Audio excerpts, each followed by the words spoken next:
सभी ने पुष्पा या पुष्पा 2 फिल्म तो जरूर देखी ही होगी, जिसमें लाल चंदन की चोरी और उसकी स्मगलिंग का एक बड़ा सिंडिकेट दर्शाया गया है। लेकिन आपने कभी ये सोचा नहीं होगा कि नीमच जिले में भी पुष्पा फिल्म की तर्ज पर लकड़ियों की चोरी और उनकी कालाबाजारी भी कभी हो सकती है। इतना ही नहीं, यहाँ तो जिस जमीन पर पेड़ों की कटाई की जा रही है, उसी शासकीय जमीन को क्षेत्र के ही कुछ दबंगाई हत्याने की कोशिश में लगे हैं। पुष्पा फिल्म की तर्ज पर नीमच जिले में हो रही लकड़ियों की कटाई और उनकी स्मगलिंग से जुड़े एक बड़े काले कारोबार का आज हम पर्दाफाश कर रहे हैं।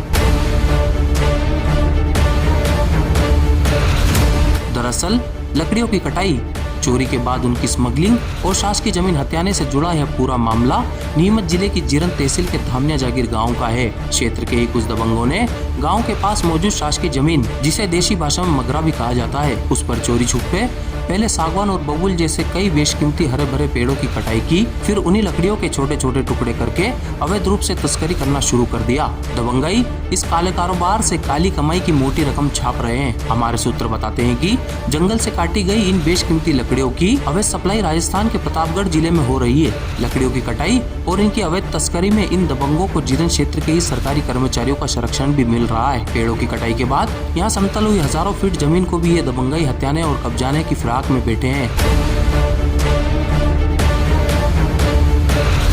इस पूरे मामले से जुड़ी सच्चाई को उजागर करने के लिए हिंदी खबर वाला की टीम भी धामिया जागीर गांव के इस जंगल में पहुंची। अब दूर से तो यह घना जंगल काफी खूबसूरत नजर आ रहा है, लेकिन दबंगों ने इसी जंगल को अंदर से खोखला कर दिया। जैसे जैसे हम नजदीक पहुंचे, वैसे वैसे चौंकाने वाली कई तस्वीरें सामने आने लगी, जिसे कैमरे में भी कैद किया गया। यहाँ पेड़ों को काटा गया जो अब सूख गए, अलग अलग जगहों पर बेशकीमती लकड़ियों के टुकड़े पड़े हैं और पूरी जमीन समतल हो गई, जिसे देखने के बाद यह साफ लगता है कि यहाँ से एक बड़ा सिंडिकेट ऑपरेट हो रहा है और यहाँ दबंगाई पुष्पा फिल्म की तर्ज पर लकड़ियों की अवैध तस्करी के काले कारोबार को अंजाम दे रहे हैं।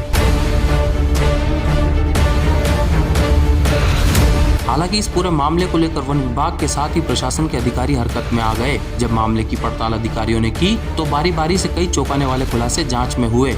फिर मौका पंचनामा तैयार करने के साथ ही कई लोगों के खिलाफ प्रकरण भी दर्ज किए। अधिकारी अब इस पूरे मामले की जांच गंभीरता से कर रहे हैं। मामले को लेकर क्या बोले जीरन तहसीलदार, देखें हिंदी खबर वाला की इस खास रिपोर्ट में। सूचना प्राप्त हुई थी कि धामिया जागीर में कुछ पेड़ बड़ी मात्रा में कटे हैं, तो कल नायब तहसीलदार श्री कमलेश डुडवे जो है वो कल मौका देखने गए थे पटवारी के साथ।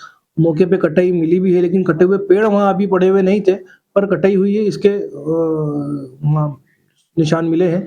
तो उसके संबंध में एक प्रकरण दर्ज किया गया है। आसपास के किसानों से पूछताछ भी की गई है, तो उनके द्वारा जो भी बताए गए हैं संदिग्ध लोगों के नाम, उनके विरुद्ध जो है प्रकरण दर्ज कर लिया गया है और प्रकरण दर्ज करके सूचना पत्र जारी करके और कंप्लीट करके हम एसडीएम मैडम को भेजेंगे। संहिता की धारा 240 के अंतर्गत कार्रवाई होती है। उसमें जो भी पेड़ काटे हरे वृक्ष और उनको काटने की अनुमति कलेक्टर महोदय से, एसडीएम महोदय से, बड़ी मात्रा में काट रहे तो एसडीएम साहब से लेना पड़ेगी, जो ग्राम पंचायत भी देती है। इसलिए अभी इस तरह की कोई जानकारी सामने नहीं आई है।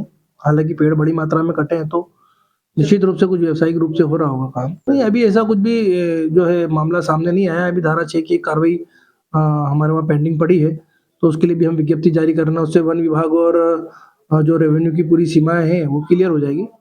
हिंदी खबर वाला के लिए अभिषेक शर्मा और पवन राव शिंदे की एक खास रिपोर्ट।